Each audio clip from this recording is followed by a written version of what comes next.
Muy buenos días y bienvenidos. ¿Qué cierre de mes nos está quedando con algunas liquidaciones en criptomonedas, con Bitcoin bajando más de un 3% en las últimas horas? Y pues vamos a analizar esos fundamentales de fondo que provienen de Israel, de Japón y de China. ¿Qué se está moviendo y cuál es esa nueva preocupación que sienten los inversionistas? Así que pasemos a la pantalla principal y empezamos ya mismo. Primero, los eventos más esperados durante la jornada. Número uno, declaraciones de Lagarde, la cual ha dicho que pueden controlar la inflación y creo que es algo que está a la vista. Después de pasar subiendo los tipos de interés de forma constante, hemos visto cómo la inflación se ha enfriado también y que, bueno, en algún momento ya llegarán a ese punto óptimo, el punto objetivo que tiene el Banco Central, pero ojo, que ya saben que de fondo tenemos esos temores de una recesión económica, porque con los bancos centrales nunca se sabe si esa subida que se ha hecho ha sido suficiente, si se han pasado de la raya y por lo tanto han creado o han roto alguna cosa en la economía. Y es algo que solo se sabrá con los datos que se vayan presentando poco a poco más adelante. Desde hoy le pondremos un poquito más de atención a lo que se mueva en Europa para estarlo comunicando para ustedes. También se va a presentar una declaración de Powell a las 11:55 de la mañana en horario de Honduras, que estamos en el GMT-6, pero igual si entras al calendario de Investing puedes investigar la hora en tu país y no esperaríamos ninguna sorpresa. Más que todo, Powell probablemente mantenga su línea de que la Fed seguirá recortando los tipos y en especial después del dato de inflación a la baja que vimos durante la semana pasada. Ocuparíamos de algún periodista o de alguien que le haga una pregunta muy perspicaz para poder rescatar datos que sean más interesantes. Pero bueno, aquí no haremos el directo, pero sí estaré en mi cuenta de Twitter comentándoles lo que me parece más importante que Powell vaya a decir. Te dejaré mis redes sociales en la descripción por si todavía no me sigues en esa cuenta. Y pasemos a hablar de Israel. Resulta que ataca a Beirut mientras aumentan los ataques tras la muerte de Nasrallah. Recordemos que Nasrallah era el líder de Hezbollah y bueno, un gran aliado también de Irán, al cual Israel le dio muerte durante el fin de semana y luego también lo hizo con su sucesor. Y se ha aumentado el conflicto en toda esta parte del mundo que recordemos que hace unos meses impactó de manera muy negativa en los mercados, más que todo porque hay preocupaciones de quiénes se van a involucrar, hablando de los aliados de Israel o también de los países que están en rivalidad con Israel. Y ya saben el discurso que aquí puede desatarse una tercera guerra mundial y este tipo de cosas, que fue una preocupación muy latente. Ya es un tema que se había enfriado, pero ya en estas últimas semanas vemos una actividad constante de Israel y dependiendo qué tanto escale esto, podría o no impactar a los mercados. Y el impacto que se da es más importante en la medida que hemos tenido un periodo de compras muy intenso, porque el mercado empieza a recuperar confianza, te hacen compras importantes, entramos a ese nivel de sobrecompras y cuando aparece una pequeña noticia o algo que parece que puede ser muy complicado como es esto, lo del caso de Israel, las caídas pueden ser muy importantes. No es lo único que tenemos sobre la mesa, ya que en China también hay actividad y es que los fondos de cobertura cuantitativos se enfrentan a más llamadas de margen a medida que aumentan las acciones chinas. Vean esta gráfica, es del índice Hansen de China, cómo se ha disparado en las últimas fechas, pasando de 17.000 puntos a 21.500 puntos y recuperando un nivel que se había visto en enero del 2023 por última vez. Imagínate cómo fue tanta la fiebre compradora que incluso el RSI del índice se metió en 87 puntos, nivel que habíamos visto por última vez en enero del 2021. Es decir, una vez que el Banco Central empezó con sus medidas flexibles, bajando tipos de interés, incentivando, inyectando dinero, todos los inversores corrieron como locos a comprar las acciones y han hecho que este índice se dispare. ¿Qué significa esto para los fondos de cobertura? Pues bien, que ellos estaban posicionados en corto, o sea que apostaban a que las acciones continuaran bajando, pero después de estas medidas las acciones han subido de forma increíble. Entonces se le hace llamada de margen para que cubran mejor esta posición antes de ser liquidados. Seguro te ha pasado cuando haces una operación de trading apalancada, digamos si estás en corto, si has hecho una posición de venta esperando que el activo baje, pero de repente el activo sube mucho, si no inyectas más capital de margen, entonces tu posición será liquidada y perderás tu dinero. Pues algo similar se está presentando aquí con los fondos de cobertura en China, y ellos todavía confían a través de algunas fórmulas que se aplican en estos fondos de que pueda haber una reducción. Me recuerda mucho al tema que se dio en los foros de Reddit también allá por el 2021, cuando compañías como GameStop y también otras meme stocks se le conoce, estaban bajando muchísimo y habían enormes fondos de cobertura que estaban posicionados en contra de ellas, y de repente inversores minoristas dijeron vamos a ir en contra de estos fondos de cobertura y los metieron en aprietos. No es exactamente lo mismo de fondo, pero sí en la forma, ¿no? En lo externo, que al final si tú te posicionas en contra del mercado se corre el riesgo de esta clase de liquidaciones. Y nos toca viajar a Japón. Resulta que Coindex pues asumía que esta caída y las liquidaciones que vimos es por la sorpresiva elección del primer ministro de Japón. Estamos hablando del señor Shigeru Ichiba, supongo que se pronuncia de esta manera, y mira que el apellido ahí, Chiba, la última parte, bien nos recordaría a la moneda que tanto conocemos. Pero este señor se había presentado hasta en 5 oportunidades para poder ser primer ministro. Al fin se le da la oportunidad. Él pertenece al Partido Liberal Demócrata de Japón y sigue pues una línea conservadora en aspectos generales. Algo que preocupa es si él es una persona que está, digamos, apoyando esta política que está siguiendo el Banco de Japón de seguir subiendo los tipos de interés y que ha causado también liquidaciones y enormes caídas. Y la realidad es que este hombre se ha distinguido por ser una persona que prefiere tipos de interés bajos, es decir, un mercado que esté más en expansión, pero tampoco está peleado con la política actual que está siguiendo el banco japonés. Y si hay que seguir subiendo tipos, pues es una persona que probablemente también estará de acuerdo con esa línea. Entonces, además, el Banco de Japón y anteriores directivos ya han confirmado que van a continuar en esta línea de seguir subiendo tipos. ¿Cuál es el riesgo de esto? Bueno, el famoso carry trade, que obligaría a que algunos inversores que todavía están mal posicionados liquiden sus posiciones de manera forzosa, y esto provocará caída en los mercados financieros. Pero ya te digo, con tanto tiempo de anticipación, sabiendo cuáles son los planes también del Banco de Japón, que tú no te prepares, o que si eres una persona que estaba operando de esta manera no tomes las medidas para que el impacto sea menor, bueno, sería un descuido de tu parte. Anteriormente pudo haber tomado por sorpresa, pero ahora ya no hay excusa. Y pues también hay que ver la otra cara de la moneda, y es que Japón planea revisar sus normas sobre criptomonedas. Esa es una noticia de Bloomberg, pero no la pude encontrar por alguna razón, por eso no te la traigo directamente de ahí. Y esto puede ser visto para bien o para mal, pero yo creo que más para bien, porque algo que se busca es la tributación de aquellos que tienen inversiones en criptomonedas, para que no sean tributaciones tan dramáticas, tan exageradas, y que haya un régimen fiscal que pueda colaborar a los inversores. Recordemos que Japón ha hecho esfuerzos también para poder ir aceptando el tema cripto, se ha ido trabajando poco a poco, incluso Ripple tiene su influencia aquí en Japón, pero se busca una mayor claridad. Y yo creo que los tiempos coinciden, porque si en Estados Unidos llega Donald Trump y uno de sus primeros planes es crear una regulación de activos digitales mucho más clara, esto será algo imitado por el resto de países en el mundo. Así que desde este punto de vista lo veo como algo positivo. Tenemos que ir también a lo siguiente, que a pesar de esta liquidación inmediata que hemos visto, cuando tú valoras la semana anterior, el flujo neto de entradas en productos relacionados a criptografía suman $1.200 millones según CoinShares. Esa es una cantidad de dinero dramática.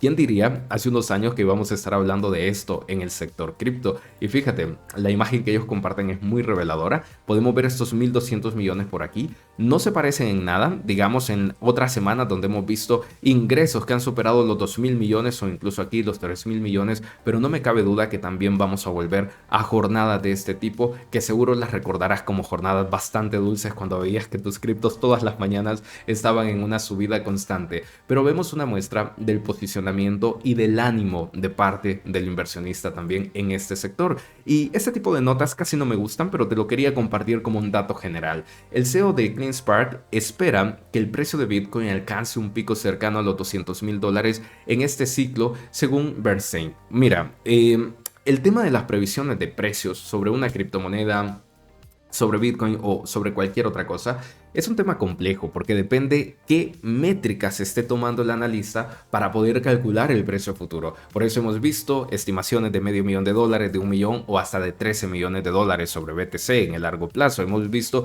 un poco de todo. Entonces, lo que yo creo que vale la pena aquí es ver qué métricas son las que utilizan de fondo. Y en el caso de CleanSpark menciona dos aspectos muy importantes.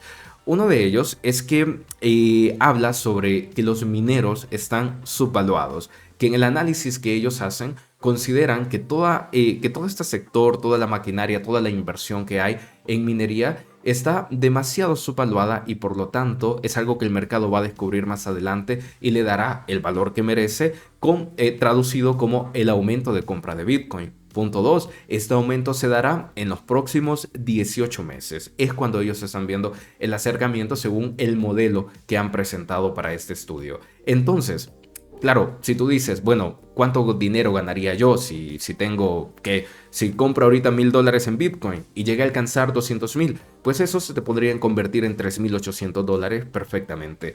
No está mal para hablar del activo superior de la cripto número uno. Y si eso llegara a darse para BTC, pues imagínate lo que ocurriría con altcoins que tienen una capitalización muchísimo más baja. Yo creo que es razonable que en algunas esperemos por lo menos unas 10x. Así que bueno. Yo no me voy a enojar si estos precios se alcanzan ahorita o el medio millón o millón o todo esto, pero como digo, no soy mucho de estar viendo predicciones de precio a tal fecha o dentro de un tiempo determinado. Es una cuestión muy difícil de saber. Eso sí, el CEO fue muy claro y dijo, nuestra estrategia es comprar todo el Bitcoin que se mine durante los mercados bajistas y vender cerca del pico. Entonces será importante ver cuándo comienza a vender esta gente y obviamente serán videos que traeremos para acá para todos ustedes. Y muy bien. Vamos a terminar haciendo un repaso rapidito a lo que ha ocurrido en las últimas horas. El S&P 500 ya vemos una tercera jornada consecutiva con números rojos, una apertura rojita después de haber marcado ese máximo en 5,767 puntos. Fíjate que ahorita cotiza por 5,725, pero igualmente es una locura. Incluso la semana pasada veía algunas previsiones de parte de analistas de Wall Street que veían al S&P 500 cerrando por encima de los 6,000 puntos en este 2024. Tampoco está tan lejos y cuando aparecieron analistas hablando de los 5,500 puntos, eso se veía como una locura, pero mira que lo repitió perfectamente, incluso lo ha superado. Y bueno, por ahorita la corrección que está teniendo, una corrección dentro de lo normal, hasta que volvamos a tener datos importantes de los Estados Unidos. Quiero compartir también a Solana, que está en $155. Recuerdan ustedes que hablábamos de la importancia de alcanzar el 23% en las extensiones de FIBO. Mira que se ha alcanzado, incluso se rompió un poco, ya que Solana llegó a tocar sus resistencias anteriores que veíamos también la semana pasada y a partir de ahí volvió a aparecer la fuerza vendedora. Todavía no hay confianza para poder romper ese nivel, pero ¿qué sería lo importante aquí? Bueno, que Solana respete ciertos niveles, que no vuelva a cotizar por debajo de la media de 200 periodos, ya sería una gran señal, y que octubre nos traiga mejores noticias. En ese sentido, si todas las criptos se quedan muy cerca de este nivel, será razonable que rompan estos niveles de 160 $162 en el caso de Sol, en la búsqueda de su próxima resistencia que está en $185. Por ahora, su RSI en 60 puntos y el MACD mantiene el cruce al alza, así que puede decirse que el sesgo continúa siendo alcista. Polkadot, una moneda que sí tuvo una buena recuperación desde ese mínimo de $3.58, voy a ajustar esto por aquí, ese mínimo de 3,58 y parecía que iba a buscar de alguna manera los $5.94. Debemos reconocer que proyectarlo aquí es algo más difícil porque los movimientos serían mucho más amplios y más exigentes para Polkadot, pero llegó hasta $4.96, que coincide con su última resistencia, y a partir de aquí ya hemos visto la fuerza vendedora de 4,96 bajando a $4.56. Esperaríamos que en caso de rebote lo haga en 4,40 o a más tardar en $4.20. Lamentablemente, ese es un patrón que lo hemos visto en más de una oportunidad, donde le cuesta subir y después de que sube también esas correcciones son bastante fuertes. Su RSI está en 52 puntos, la moneda no está ni de cerca en un terreno de sobrecompra y el MACD continúa con su cruce alcista. Se sigue manteniendo a pesar de que ya estamos viendo unos cambios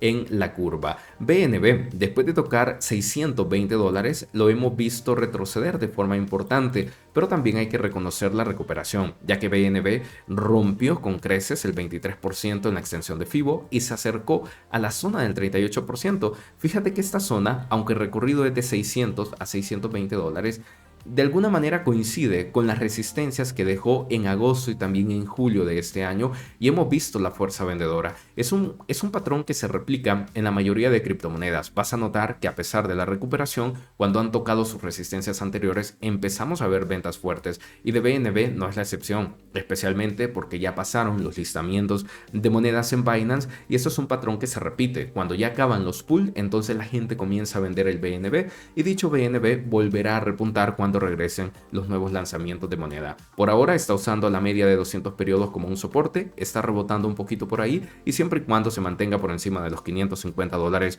no le veo mayor riesgo. Su RSI está en 51 puntos, vamos súper lejos de sobrecompra, así que puede hacer todavía grandes movimientos, pero hay que observar con cuidado el MACD que ya se empieza a tocar con la anterior media y puede darnos un cruce a la baja para que la corrección sea mucho más profunda, a lo mejor hasta apuntando a $520 en el peor de los casos. Hablemos de AVAX. Escenario cumplido.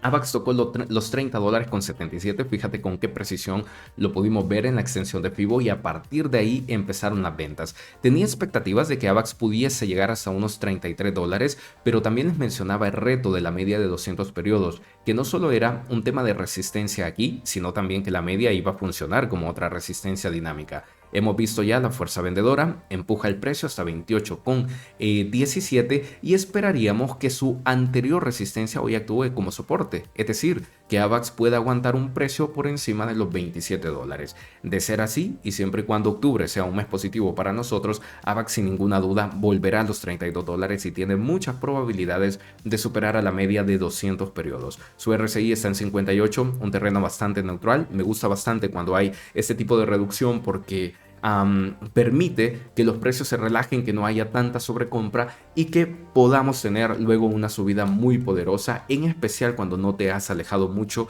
de tus últimos máximos. Su MACD mantiene la tendencia al alza, pero bueno, ya vemos aquí un cambio en la curva, pero todavía con cierta distancia, así que no podemos asumir de un cambio de tendencia tan rápido como el que sí estamos viendo en BNB. Pasemos a hablar de Cardano, y es que Cardano, después de tocar 41,52, fíjate la precisión de eso, tocó justito el nivel de la extensión de FIBO y el escenario es como replicar lo que les platicaba sobre AVAX. Después de 41,52, el mejor precio era acercarse a los 45 centavos, pero con el reto de tener a la media de 200 periodos como una resistencia dinámica.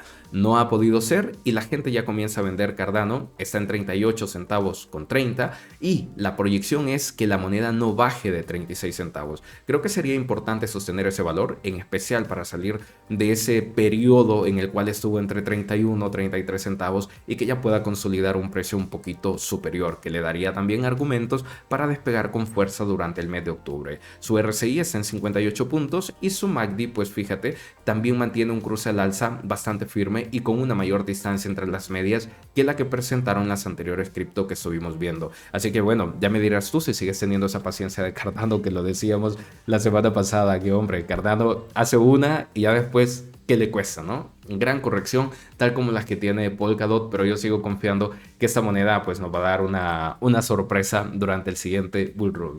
Y vamos a terminar con la moneda madre, Bitcoin. Hablábamos de la importancia de cerrar por encima de los $65.200 y aunque esto pudo conseguirse, fíjate estos cierres en 65.700, hay que decir que las velas pues te dicen mucho. Fíjate que este verde y la ruptura que se dio empezó a debilitarse en las últimas dos jornadas con velas que, bueno, sí, te llegaban a precios superiores, se rompían los 66.000, pero después de ello no había una consolidación tan firme. Fue importante que en un par de días pues mantuviéramos estos niveles tan fuertes, pero la desconfianza debido a factores fundamentales se vio, fue una cosa presente y claro, la gente vendió de inmediato, haciendo que Bitcoin cayera de 65.000 hasta $63.300 en las últimas horas. ¿Qué esperaríamos para BTC? Pues esperaríamos que pueda consolidar un precio cercano a los $62.000, $63.000 por mucho como lo viene haciendo. Si llegara Bitcoin a perder ese nivel, podríamos aterrizar otra vez cerca de los $60.000 y creo que este precio